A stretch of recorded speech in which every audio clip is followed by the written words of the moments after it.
कभी ये सोचा है कि जीवन की सबसे बड़ी लड़ाई आखिर लड़ी कहाँ जाती है? क्या ये किसी बोर्डरूम में लड़ी जाती है या किसी मैदान में, या फिर ये कहीं और, हमारे बहुत ही करीब, हमारे अपने अंदर ही लड़ी जाती है? आज हम भगवत गीता के ज्ञान के सागर में उतरेंगे और जीवन के उसी सबसे बड़े संघर्ष को समझने की कोशिश करेंगे। तो सवाल यही है कि वो सबसे बड़ी लड़ाई है कौन सी? क्या ये वो चुनौतियां हैं जो दुनिया हमारे सामने रखती है, या फिर ये एक ऐसी लड़ाई है जो हर सुबह शीशे में देखने पर शुरू होती है और रात को सोने तक हमारे साथ, हमारे अंदर चलती रहती है? भगवत गीता का जवाब बिल्कुल साफ और बहुत शक्तिशाली है। जीवन का असली कुरुक्षेत्र बाहरी दुनिया में नहीं, बल्कि हमारे अपने मन के भीतर है। जी हाँ, यही वो युद्ध भूमि है जहां हम हर दिन, हर पल संदेह, भय और कन्फ्यूजन जैसे राक्षसों से लड़ते हैं। तो फिर सवाल ये उठता है कि इस अंदरूनी युद्ध को जीता कैसे जाए? क्या इसका कोई गुप्त हथियार है? गीता हमें एक बहुत शक्तिशाली मंत्र देती है, कर्मयोग। ये सिर्फ काम करने की नहीं, बल्कि सही ढंग से कर्म करने की एक कला है। ये श्लोक कर्मयोग का सार है। तुम्हारा अधिकार केवल कर्म करने में है, उसके फलों पर कभी नहीं। यह सुनने में तो सरल लगता है, लेकिन ये एक बहुत ही गहरा विचार है। तो चलिए समझते हैं कि इसका हमारी रोजमर्रा की जिंदगी के लिए मतलब क्या है। कर्मयोग हमें सिखाता है कि हम अपने काम में, अपने एक्शन में पूरी तरह से डूब जाएं, लेकिन उसके परिणाम की चिंता को छोड़ दें। सोचिए, जैसे कोई स्टूडेंट परीक्षा के लिए पढ़ रहा है, तो कर्मयोग कहता है कि उसका पूरा ध्यान सिर्फ अच्छी तरह से पढ़ने पर होना चाहिए, इस बात पर नहीं कि उसे नंबर कितने मिलेंगे। ये है लगाव के बिना एक्शन लेने का रास्ता। और ये कमाल का फर्क है ना? हमारे कंट्रोल में असल में है क्या? हमारा प्रयास, हमारी मेहनत, हमारे काम की क्वालिटी। और हमारे कंट्रोल से बाहर क्या है? नतीजा, यानी फल। जब हम अपनी पूरी एनर्जी उन चीजों पर लगाते हैं जिन्हें हम कंट्रोल कर सकते हैं, तो चिंता और तनाव वो अपने आप पिघलने लगते हैं। मन की शांति के लिए दूसरा जरूरी सबक है सेल्फ कंट्रोल।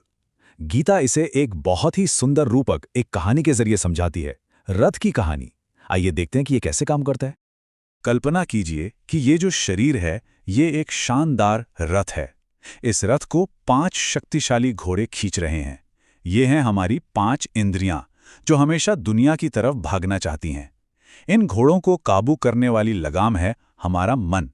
और सबसे जरूरी, इस रथ का सारथी यानी ड्राइवर, वो है हमारा विवेक, हमारी बुद्धि। और हम यानी हमारी आत्मा इस रथ में बैठे यात्री हैं। तो यहां सबसे जरूरी बात यह है कि अगर मन रूपी लगाम ढीली छोड़ दी जाए, तो इंद्रियां रूपी घोड़े हमें कहीं भी, विनाश की ओर भी ले जा सकते हैं।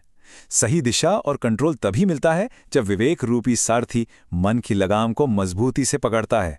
तो सवाल खुद से पूछने वाला यह है, क्या हमारा सारथी जागा हुआ है? अब हम आते हैं तीसरे और आखिरी सबक पर।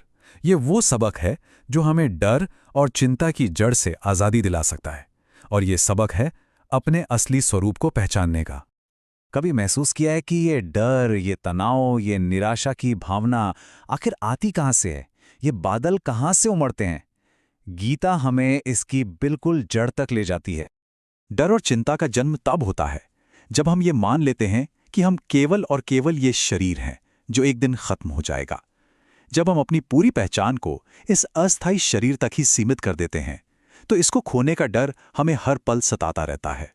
कृष्ण अर्जुन को यही समझाते हैं कि हमारा असली स्वरूप ये शरीर नहीं, बल्कि इसके भीतर मौजूद वो अमर और अविनाशी आत्मा है।